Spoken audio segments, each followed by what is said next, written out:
The number one comment I get on all of my videos is, what shaders do you use? What are your shader settings? Why do I like men? Okay, I may have made the last one up. And I'm making this video so that I can basically just reply to all of those comments with the link to this video. Now, I'm just kidding. I'm making this so that you guys can experience Minecraft to its fullest visual potential while still getting some crazy high FPS. And we'll of course be doing that by using the most customizable shaders with the best possible settings. And a couple other little things too. Let's get started. Alright, so the first thing of course is to download the shaders. But before we can do that, we need to get a couple other things first. So first, make sure you've downloaded and launched the version of Minecraft you're wanting to play. And in my case, that's 1.19.2. Next, let's head to the Fabric website. The link to that and all the other mod sites are in the description. Once we're here, just click the big old download button, then head to the next link and download the Fabric API mod. Both of these are required in order to run the mods we'll be using today. Now, you have a decision to make. You can either go with OptiFabric and Optifine, or Iris shaders, Sodium, and Continuity. The latter will apparently run faster, but it is a bit more of a pain to set up. In this video, I'll just go through the Sodium and Iris shaders route as it's the more common option. So firstly, just head to every link and download Sodium, Iris shaders, Continuity, Indium, and finally the shaders itself, Complementary shaders.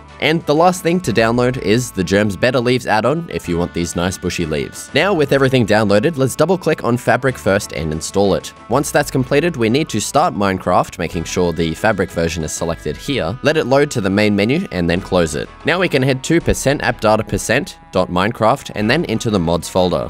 In here, let's drag in all of the other mods that we downloaded except for the Better Leaves add-on and the shaders. Next, let's back out of this folder, head to the Resource Packs folder and drag in the Better Leaves add-on. Now head back to the Minecraft launcher and start it up. Now, the last thing to do before we can get into tweaking settings is to install the shaders. To do that, let's head to Options, Video Settings, Shader Packs, and finally, open Shader Packs folder. And now just drag in the Complementary Shaders zip file. You should see it show up in the list and you can just click it to turn it on. And so, with all of the settings set to the default, this is how your world will look. In my opinion, the sky is a little bit washed out and things just do look good, but can look better. And as you can see, the first problem over here is that our glass panes are not connected, and that's why we installed the Continuity mod. And to fix this, all we need to do is just press Escape, head to Options, Resource Packs. Just ignore all of these red ones, these are all my old resource packs. But in here, we're going to add in the Better Leaves add-on, then followed by this Continuity/glass pane culling, and then finally the Continuity/default. Now we can click Done, let it load for a second, and now if we head back, we should see all of our glass panes and everything should be nicely connected together. Alright, and now on to actually changing all of the settings for the shaders. So firstly, we're going to hit Escape, of course, go to Options, Video Settings, then we're going to head up here to Shader Packs. Make sure you, of course, have it enabled, and then we're going to head down to Shader Pack Settings. Now in the main area here, all we're going to do is just make sure that we have Integrated PBR Plus enabled. And what this does is enables like some nice reflections on some surfaces and stuff like that. Also, if you want these reflections to look a lot nicer, head into Materials, Integrated PBR Settings, and finally enable Auto-Generated Normals. This gives every block some nice depth and makes the reflections look more interesting. Next, we're going to head into Sky, and then into Overworld Sky Color. And in here, we're going to be changing these three settings, starting off with the Day-Red multiplier, and we're going to drag this all the way down to 0. Next, for the green one, we're going to turn this all the way down to 120.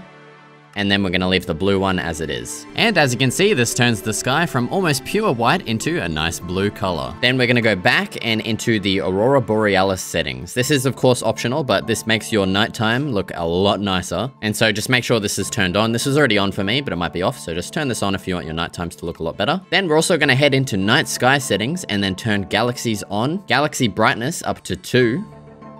And then star brightness also up to 2.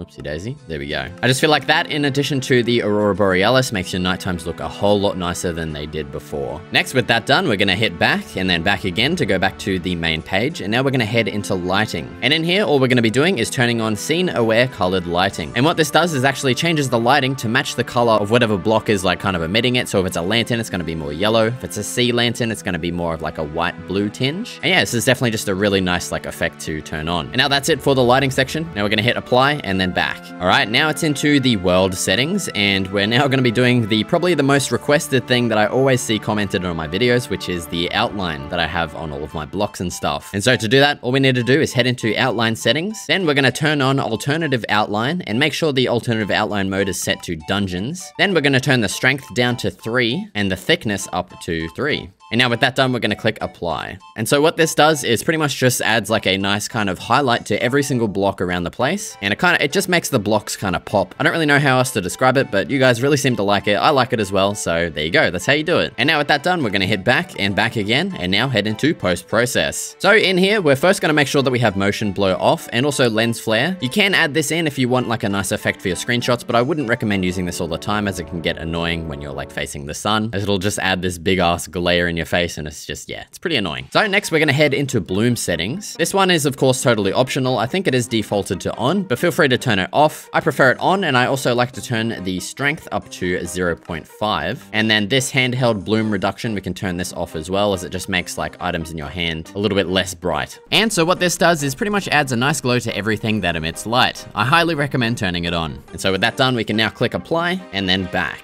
Now heading over into the top right setting, tone map. Now you can leave these as default, it is completely up to you. I prefer to turn down the saturation down to 0.9, and then the vibrance also down to 0.9, and then we can hit apply and see what that does. It just kind of makes things a little bit less vibrant. I just felt like they were too vibrant originally, and I prefer to have more control with that in my screenshots in Photoshop and turn that up kind of manually. But with my recent Instagram account just completely being disabled for pretending to be someone else, I mean, I don't really have a use for that anymore, so I might end up actually turning this back to the defaults, but this is how it looks exactly in my videos, and yeah, I just thought I'd show you guys that. Next, we're going to head back to the main menu and then into water. Now in here, we're going to be turning on water refraction, water absorption, and also projected caustics. And what this does is just make the water from when you're on the outside, it makes the water when you're like looking in look a lot better. It adds like a nice caustic effect, a little bit of refraction and absorption, whatever that means. Basically, it just makes the water look a lot better from when you're viewing it from the outside. And now to make underwater look better, like so when you're actually in the water, what we're going to be doing is turning up the underwater fog distance all the way up to 192, and then the underwater distortion all the way down to 0. And so yeah, this just makes it a lot easier to see while you're underwater. It also gets rid of that weird like kind of waving effect over your screen, thanks to the underwater distortion setting being turned down to 0. Now I will just note that in the water wave settings, you can change all of these to make your water look a little bit different.